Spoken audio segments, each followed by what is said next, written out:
محبت اور دکھ۔ ایک مصروف شہر کی گلیوں میں ایان نام کا ایک نوجوان رہتا تھا، خاموش اور گمسم۔ وہ ایک کہانی نویس تھا جو امید، محبت اور حوصلے کی کہانیاں لکھ کر سکون محسوس کرتا تھا، لیکن اس کی اپنی زندگی امید سے خالی تھی۔ بچپن میں یتیم ہونے کے بعد ایان اپنی بوڑھی دادی کے زیر سایہ پلا بڑھا، جو بڑی مشکل سے گزر بسر کرتی تھی۔ ایان جو خود غموں میں ڈوبا ہوا تھا، پھر بھی خواب دیکھتا تھا۔ اکثر وہ اپنے چھوٹے سے کمرے کی کھڑکی کے پاس بیٹھ کر چاند کو دیکھتا اور بہتر مستقبل کی امید میں نظمیں لکھتا۔ ایک دن جب وہ بازار کی گلیوں میں سے گزر رہا تھا، اس کی ملاقات زویا سے ہوئی، ایک گلیوں میں آرٹ کرنے والی لڑکی جس کی ہنسی میں ایک عجیب سی خوشی گونجتی تھی۔ زویا بھی اپنے ساتھ ایک کہانی رکھتی تھی، لیکن ایان کو ابھی اس کا علم نہیں تھا۔ پہلی بار ایان نے کسی سے ایسا تعلق محسوس کیا۔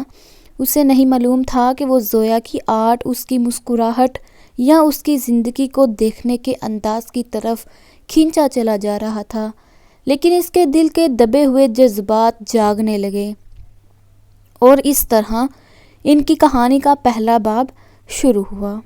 نہ کسی پریوں کی کہانی کی طرح، بلکہ دو ٹوٹے ہوئے دلوں کے درمیان ایک خاموش اور انکہی سمجھ بوجھ کے ساتھ۔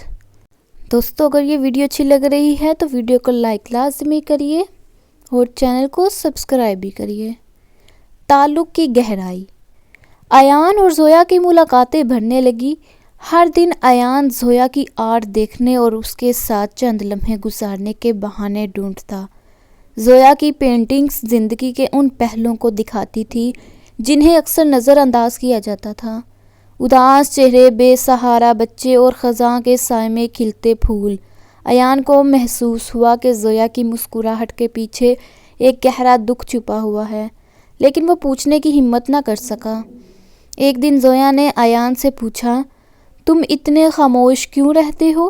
ایان نے ہچکچاتے ہوئے جواب دیا، ہر کہانی کا ایک درد ہوتا ہے زویا، میرا درد میری کہانی ہے۔ یہ سن کر زویا نے ایک لمحے کو خاموشی اختیار کی، پھر مسکراتے ہوئے بولی، ہو سکتا ہے ہمارا درد ہمیں ایک دوسرے سے قریب لے آئے۔ اسی دن سے ان دونوں کے درمیان ایک انکہا رشتہ جڑ گیا۔ وہ گھنٹوں بیٹھ کر باتیں کرتے، ایک دوسرے کے خواب اور ماضی کی تلخ یادیں بانٹتے۔ زویا نے بتایا کہ وہ ایک خوشحال گھرانے میں پیدا ہوئی تھی، لیکن قسمت نے سب کچھ چھین لیا۔ ان کے والدین ایک حادثے میں چل بسے اور وہ اپنی زندگی کی جنگ اکیلی لڑ رہی تھی۔ ایان کو لگا جیسے وہ زویا کے درد کو سمجھتا ہے، کیونکہ وہ خود بھی زندگی کی تنہائی سے گزر چکا تھا۔ وہ دونوں ایک دوسرے کے غموں پر مرہم رکھنے لگے، لیکن قسمت ہمیشہ ان لوگوں کو آزمانا چاہتی ہے جو پہلے ہی ٹوٹے ہوتے ہیں۔ بچھڑنے کی آہٹ۔ ایان اور زویا کی دوستی دن بدن گہری ہوتی گئی۔ زویا کی مسکراہٹ ایان کی کہانیوں میں زندگی بھر دیتی تھی، اور ایان کے لفظ زویا کی تصویروں کو نیا رنگ دیتی۔ وہ ایک دوسرے کے لیے امید کا ذریعہ بن گئے تھے، مگر زندگی کبھی سیدھی راہ پر نہیں چلتی۔ ایک دن زویا نے ایان سے کہا، ایان، میں تمہیں ایک بات بتانا چاہتی ہوں، لیکن ڈرتی ہوں کہ یہ سن کر تم مجھ سے دور ہو جاؤ گے۔ ایان نے فوراً جواب دیا، زویا، میں نے تمہیں تمہارے درد کے ساتھ قبول کیا ہے، تمہیں مجھ سے کچھ چھپانے کی ضرورت نہیں۔ زویا نے آنکھوں میں آنسو لیے کہا، میری زندگی میں وقت کم رہ گیا ہے ایان، میں ایک لا علاج بیماری کا شکار ہوں۔ ڈاکٹرز نے کہا ہے کہ میرے پاس چند مہینے ہی ہیں۔ یہ سن کر ایان کی دنیا رک گئی۔ وہ ساکت کھڑا رہا، دل میں ایک عجیب سا درد محسوس کرتے ہوئے۔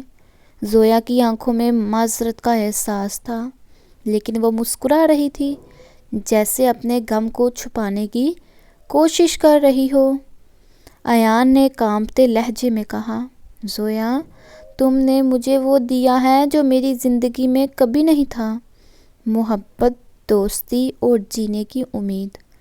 اگر تمہارے پاس وقت کم ہے تو ہم ہر لمحہ خوشی سے گزاریں گے۔ میں تمہارے ساتھ رہوں گا چاہے جو بھی ہو۔ زویا نے آنسو پونچھتے ہوئے کہا، ایان، میں خوش قسمت ہوں کہ مجھے تم جیسا دوست ملا، لیکن میں نہیں چاہتی کہ میرا درد تمہاری کہانی کا آخری باب بنے۔ اس لمحے سے ایان نے فیصلہ کیا کہ وہ زویا کو اس کے دکھوں کے باوجود خوش رکھنے کی ہر ممکن کوشش کرے گا۔ وہ دن رات زویا کے ساتھ وقت گزارتا، اس کی خواہشیں پوری کرتا اور اس کے لیے نئی کہانیاں لکھتا، مگر دل کے کسی کونے میں ایان کو احساس تھا کہ ان کی کہانی کا اختتام قریب ہے۔ جدائی کا لمحہ۔ زویا کی حالت وقت کے ساتھ خراب ہونے لگی۔ وہ اکثر کمزوری محسوس کرتی تھی، لیکن اس کے باوجود وہ ایان کو اپنی مسکراہٹ سے حوصلہ دیتی رہی۔ ایان، جو ہمیشہ مضبوط نظر آتا تھا، اندر سے ٹوٹ رہا تھا، لیکن وہ اپنے درد کو چھپائے زویا کی ہر خواہش پوری کرنے کی کوشش کرتا۔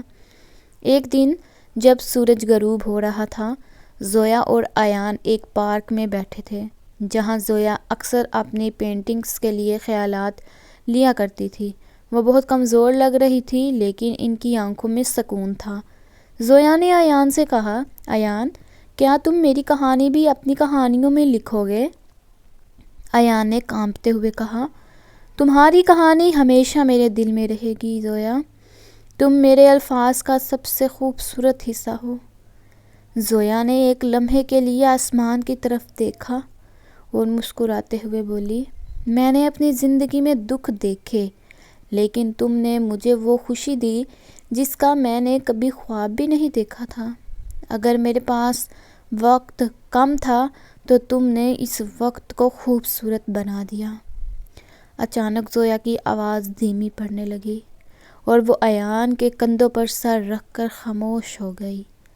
ایان نے اسے پکارا، لیکن زویا ہمیشہ کے لیے خاموش ہو چکی تھی۔ وہ سکون سے دنیا کو الوداع کہہ گئی تھی، اپنی آنکھوں میں مسکراہٹ کے ساتھ۔ ایان نے زویا کو اپنی باہوں میں تھامے رکھا، آنکھوں سے آنسو بہتے رہے۔ اس لمحے اس نے محسوس کیا کہ اس نے اپنی زندگی کا سب سے اہم حصہ کھو دیا تھا، لیکن وہ جانتا تھا کہ زویا ہمیشہ اس کے الفاظ میں زندہ رہے گی۔ اختتام اور ایک نئی شروعات۔ زویا کی موت کے بعد ایان کی دنیا اندھیروں میں ڈوب گئی۔ وہ پہلے ہی زندگی کی تلخیوں سے گزر چکا تھا، لیکن زویا کا جانا ایسا زخم تھا جو کبھی نہیں بھر سکتا تھا۔ اس کے کمرے کی ہر چیز زویا کی یاد دلاتی، اس کی مسکراہٹ، اس کی باتیں اور وہ پینٹنگز جنہیں وہ ہمیشہ دیکھتا رہتا۔ چند مہینے یوں ہی گزر گئے اور ایان نے لکھنا چھوڑ دیا۔ اس کے لفظ جیسے کھو گئے تھے، لیکن پھر ایک دن اس نے زویا کی وہ آخری خواہش یاد کی جو اس نے پارک میں کہی تھی، میری کہانی اپنی کہانیوں میں لکھو گے؟ ایان نے قلم اٹھایا اور لکھنا شروع کر دیا۔ اس نے زویا کی زندگی، اس کی مسکراہٹ، اس کے خواب اور اس کے دکھوں کو الفاظ میں پرو دیا۔ اس کی کہانی نے لوگوں کے دلوں کو چھو لیا۔ لوگ زویا کی ہمت اور ایان کی محبت کی داستان سے متاثر ہوئے۔ ایان نے زویا کی یاد میں ایک کتاب لکھی جس کا نام تھا زویا کی کہانی۔ یہ کتاب ایک شاہکار بن گئی اور لاکھوں لوگوں کے دلوں کو چھو گئی۔ ایان نے زویا کے خواب کو زندہ رکھا اور ان بچوں کے لیے ایک آرٹ اسکول کھولا جو اپنی زندگی میں زویا کی طرح مشکلات کا شکار تھے۔ اگرچہ زویا جسمانی طور پر اس دنیا میں موجود نہیں تھی، لیکن اس کی روح ایان کے الفاظ، اس کے کام اور اس کی زندگی کے ہر پہلو میں زندہ تھی۔ ایان نے دکھ کو طاقت بنا کر زویا کی کہانی کو دنیا تک پہنچایا اور یوں ان کی کہانی کا اختتام ایک نئی شروعات بن گئی۔ یہ کہانی دکھ اور محبت کی ایک مثال ہے جو بتاتی ہے کہ کھو دینے کے بعد بھی امید کو زندہ رکھا جا سکتا ہے۔ کیا آپ کو یہ کہانی پسند آئی ہے تو کمنٹس میں ضرور بتائیے گا۔